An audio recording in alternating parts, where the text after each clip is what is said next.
Welcome to the Flicks, Picks, and the Nitpicks, and I am your humble host, No718, and let's get right into it.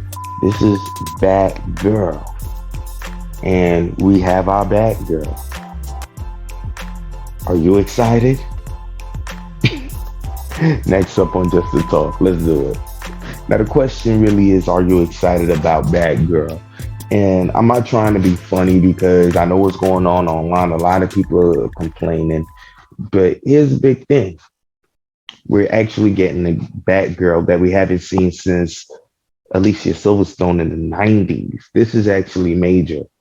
I remember Josh Whedon was working on it, and less said the better about how his exit from it, because that opens up a whole other can of worms. And yes, I understand that a lot of people that are Zack Snyder fans, or going out of their way to, boycott, which I'm not knocking it. I mean, at the end of the day, you got to vote with your feet, you got to vote with your wallets. But let's really go into the Batgirl and let's really ask the question, are we excited? Now, for me, as it stands right now, I'm not excited. Not at all. There's just too much nonsense surrounding the WB and the DCU as it stands that's not exactly positive, that it doesn't really lend itself to any type of enthusiasm, post anything built off of that as the rumor stands. And let's be very clear: these are rumors. We haven't seen the film, so these rumors as it stands are being bad PR for the universe as it stands for a gentleman such as myself, because I'm not excited. That being said, though, I am one of those people that I'm very adamant about. Look, as much as a fan of Zack Snyder's films, I am. I'm a I'm a fan of filmmaking, and I'm a fan of these comic book superheroes, and I geek over it. To be quite honest, it takes you back to that young innocent kid shit. You feel me? Like, there's so much stuff going on in the world. Less said about that, even the better, because we got plenty of time to think and deal and talk about that all the time. That when you have something that takes you back to your childhood in a pleasant way, you should actually be excited about it, you know? But again, like I said, we can't act like what's out there isn't out there, and it's actually making it an uphill battle in terms of enthusiasm for Batgirl. And it really sets up, unfortunately, the young lady that's going to be shepherding that franchise in a deficit. And plus, with all the information coming out about, I think J.K. Rowling's, I think that's his name. I hope I'm saying his name right. Um, my guy that plays from that plays J. Jonah Jameson in Spider-Man universe, he plays James Gordon. Well, at least he played James Gordon for a hot second in what was it, in Justice League, right? And with that being said, it's like he barely got a chance to shoot it, but now he's supposedly part of this universe, which really kind of throws it off, because it makes you try to figure out, all right, what is this even about? And I can't get mad people ask this question, because we're so tied to a Marvel interconnected universe, and we're so up in the air about which is canon, which isn't canon, that it really sets this young lady in a deficit, to be quite honest, if you ask me. It doesn't really set her up in the Batgirl going in on the greatest of terms. Then we got to talk about the casting.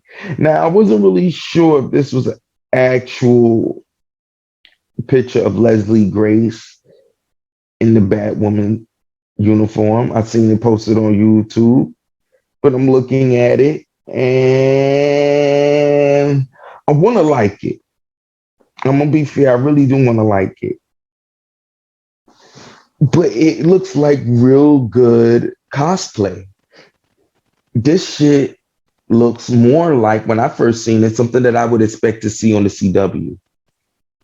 This cannot be part of the cinematic universe. This cannot.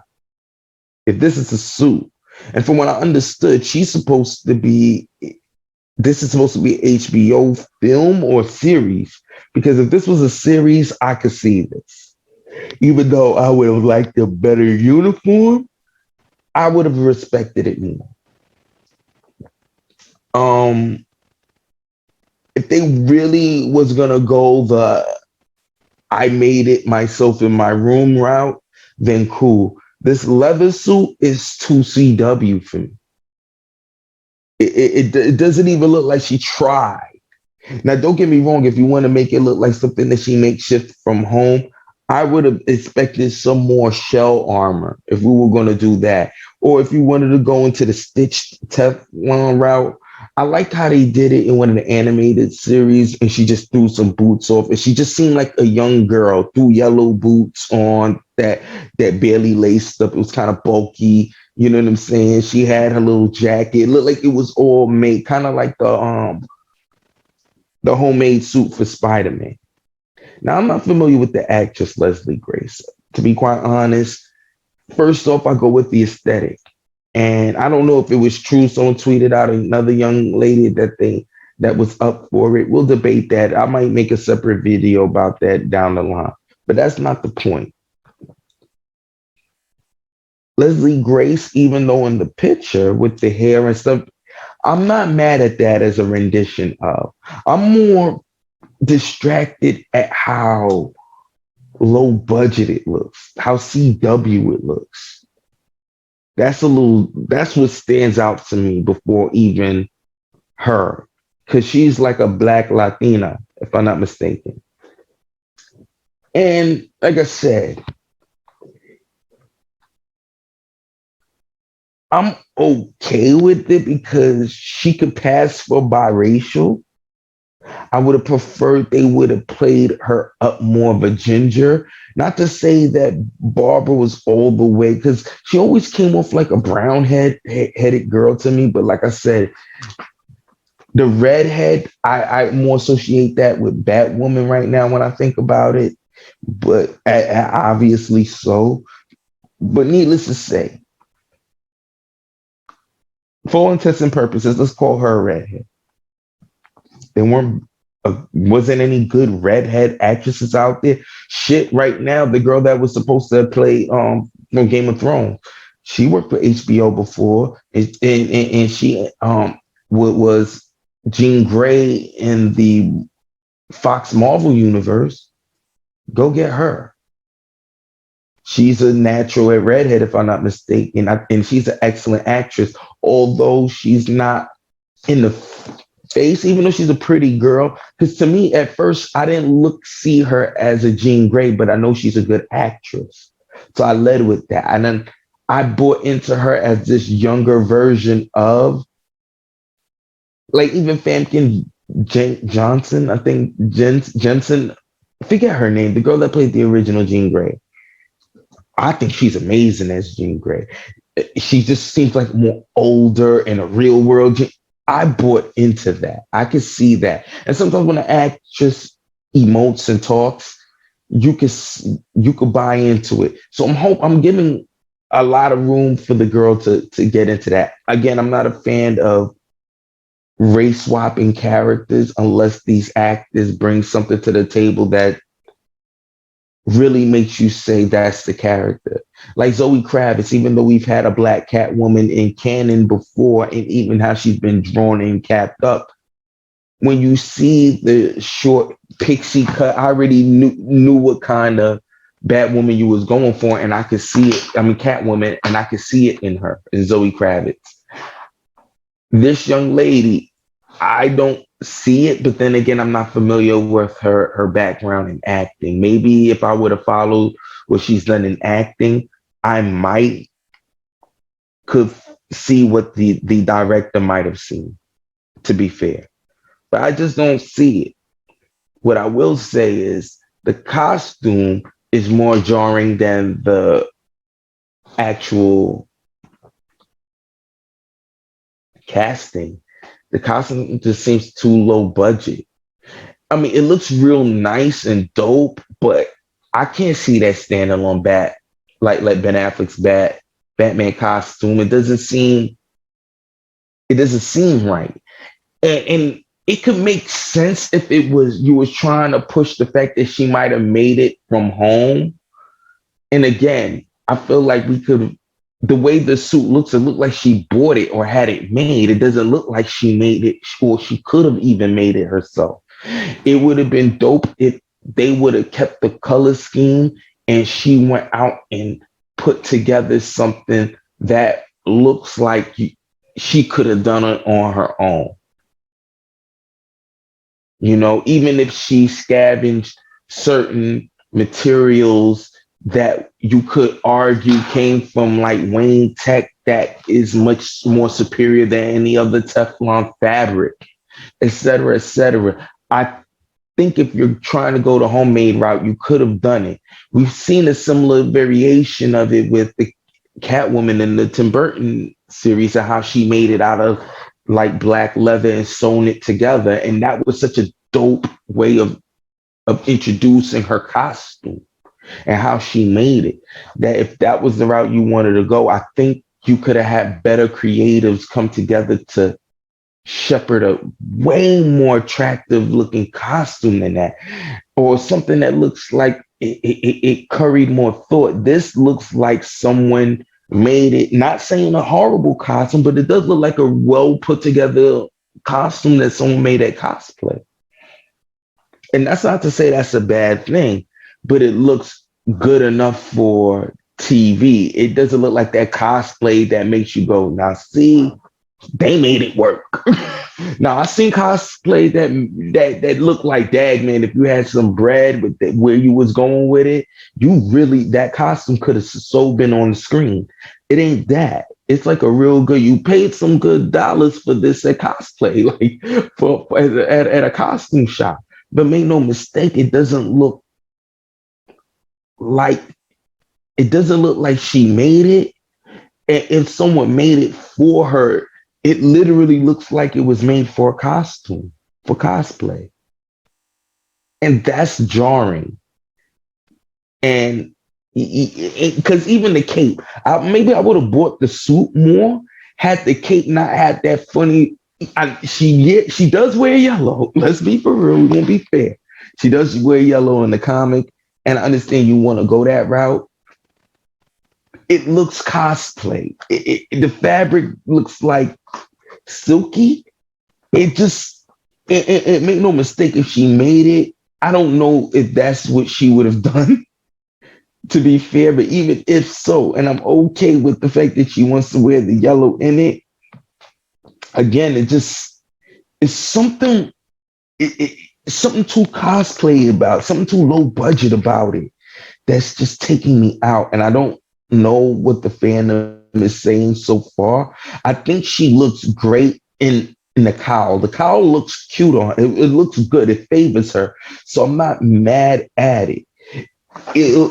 Her hair isn't like this fake color, so it doesn't look. It looks like a natural, a barn brown, reddish brown, and it does look nice on her in the cowl form. But the rest of it from the neck down is like, it just feels like an Arrow, like she belongs in the Arrowverse more than she belongs in any cinematic universe. And that takes away from expectation. It lowers my expectation even more severely. And that's not what I wanted it to happen. I really wanted to go in expecting that they were going to surprise, perhaps even wow me, or even impress me. And really, I'm hoping I will find that that there was a reason why they chose to get Sis.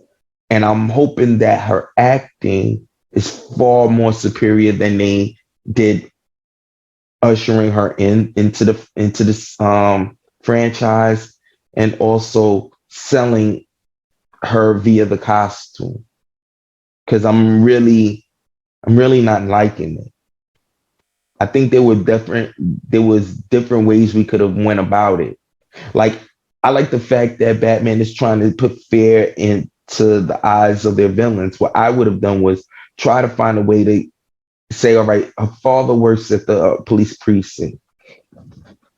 Maybe you could argue that she works in some lower department, or she knows a friend that works at some place that get Wayne Tech, so she can get access to superior Teflon and makeshift that with which like maybe she could get from the precinct because of her father.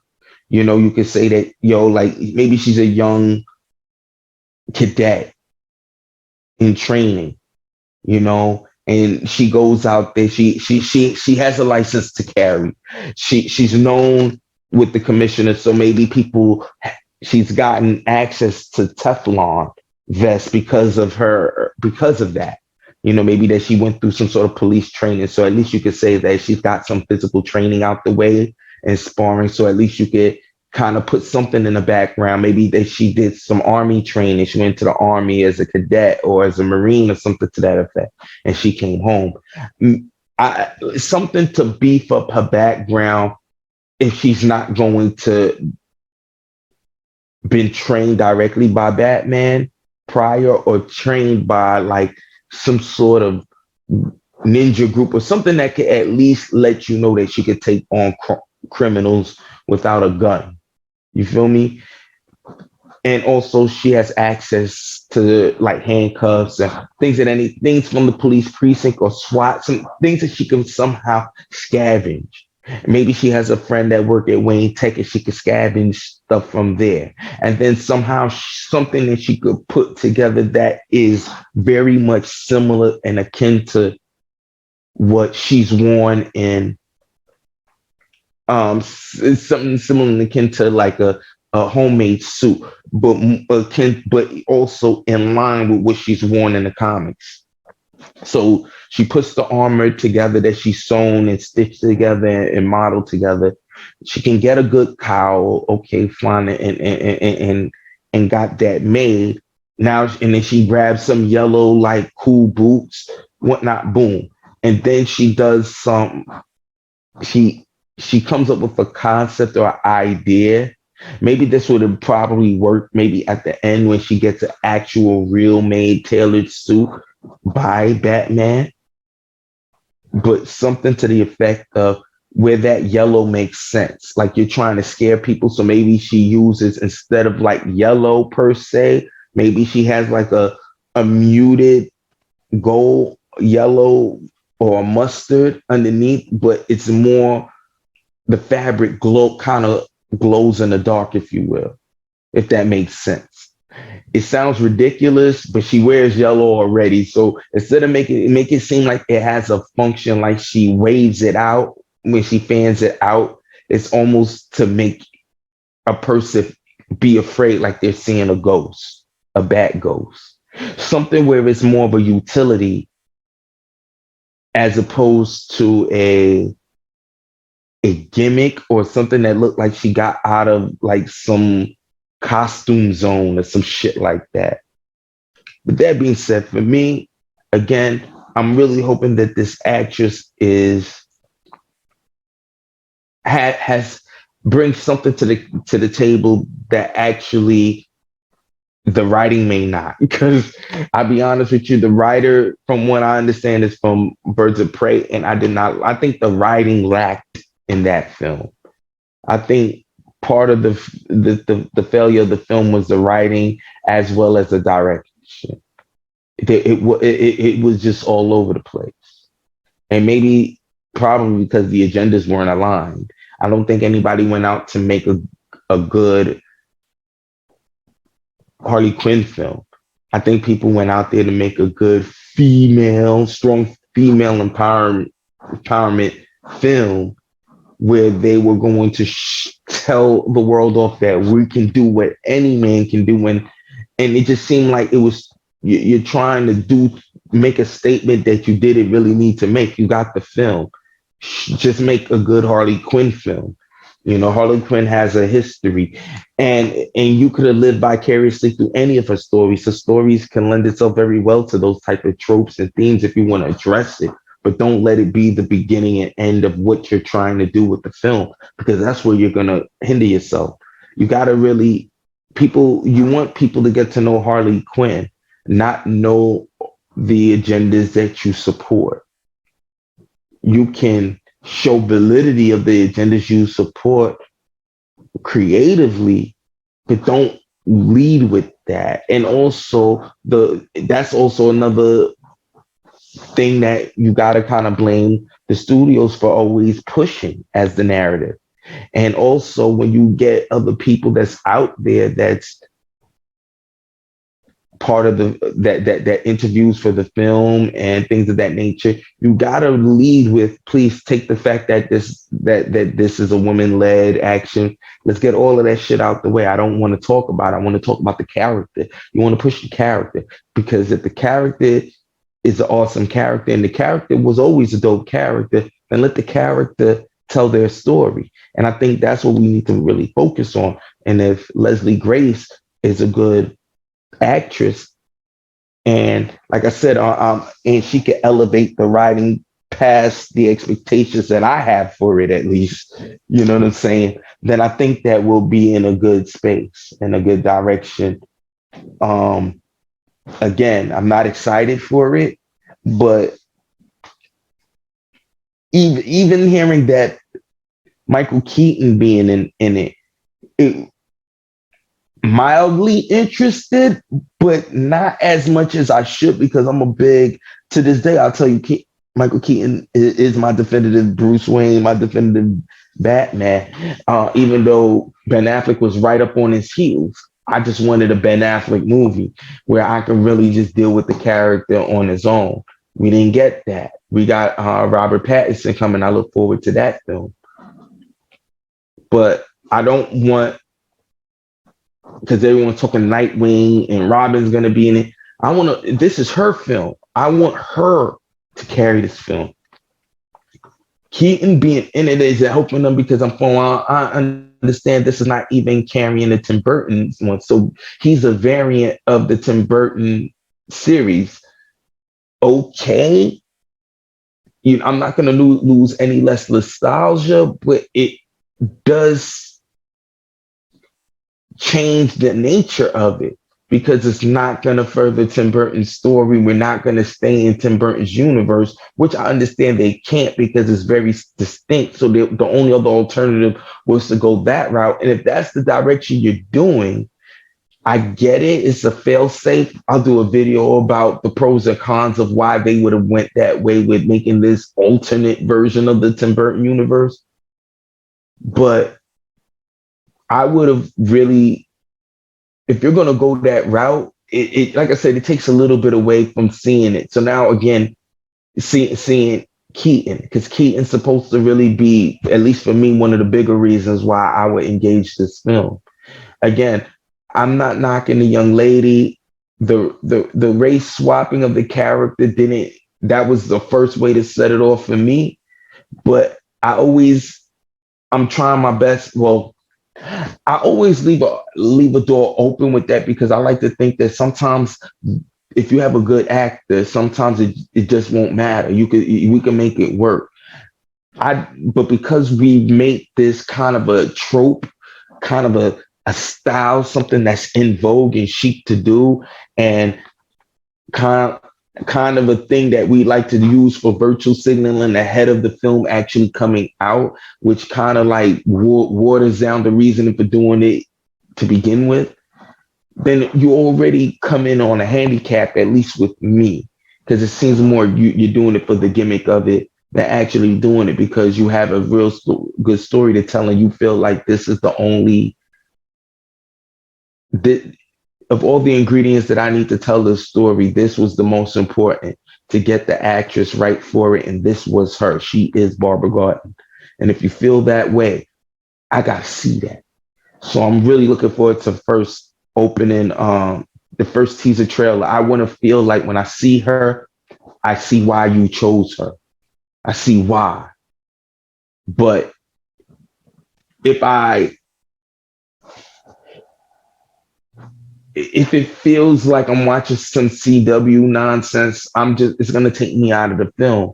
And already the fact that it's not gonna get a theatrical, it's supposed to be HBO Max. It feels like that's what they're trying to do. Turn it into basically Titans, live in the world of the Titans. And that's not what I thought we were going to do. I don't know if there is a DCEU universe, like a cinematic one, because everything's going streaming for it. But this is not getting me excited. Like, I like the picture for good cosplay, but not for this Batgirl film that I was expecting a film. It feels more like a real good TV show. And that's not what I wanted. I wanted a good film. And again, I hope Leslie Grace brings it home. You know, I hope the writing team is drinking better juice than whatever juice they was sipping on when they was doing Birds of Prey. But oh man, I feel bad for old girl because she's placed in a deficit.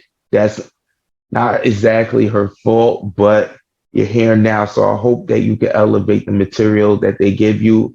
And I hope it was good casting nonetheless. But as it stands, my excitement is so not there. It's so not there. But I do look forward to seeing any other stuff and imagery that they do break out. Because at the end of the day, I'm still a geek for it. You already know what it is.